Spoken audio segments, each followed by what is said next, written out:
మనకు తెలిసిన వాళ్ళని ప్రేమించడం ప్రేమనా? మనల్ని ప్రేమించిన వాళ్ళని ప్రేమించడం ప్రేమనా? మనకు వందనాలు చెప్పే వాళ్ళకు వందనాలు చెప్పడం ప్రేమనా? మనల్ని పట్టించుకునే వాళ్ళను ప్రేమించడం ప్రేమనా?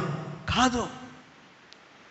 ఎదుటి వ్యక్తులు ఎలా ఉన్నా క్రీస్తు ప్రేమ వాళ్ళని ప్రేమించేటట్టు చేస్తుంది. మీరు అనొచ్చు, ఇది కొంచెం కష్టం పాస్టర్.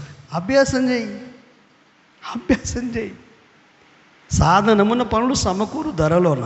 ఎందుకు కష్టమవుతుంది? లిస్ట్ రాసుకో, ఎవరెవరి మీద నీ మనసులో ఆయాసం ఉందో. జస్ట్ వాళ్ళతో నువ్వేం చెప్పకు, ప్రభువా వాళ్ళ పేరెత్తు, ప్రేమిస్తున్నాను, క్షమిస్తున్నాను. రోజు అనుకో. నీ బ్రెయిన్కి అర్థమవుతుంది, నీ ఆలోచనలకు అర్థమవుతుంది. నీ బ్రెయిన్కు నీ ఆలోచనకు అర్థమైందనుకో, ఆటోమేటిక్గా లైఫ్లో ఆనందంగా ఉంటాం, చాలా సంతోషంగా ఉంటాం. ఏ రోగాలు దరిదాపుకొస్తే నన్ను అడుగు, రావు. ఎందుకు రావు?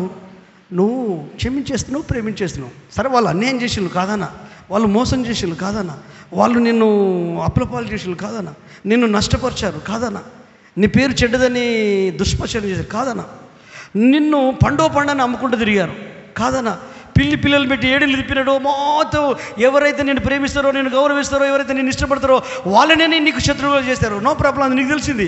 కానీ మనసులో మాత్రం ప్రభువా నేను నిన్ను క్షమిస్తున్నాను, ఎందుకంటే నిన్ను క్షమించాడు కదా,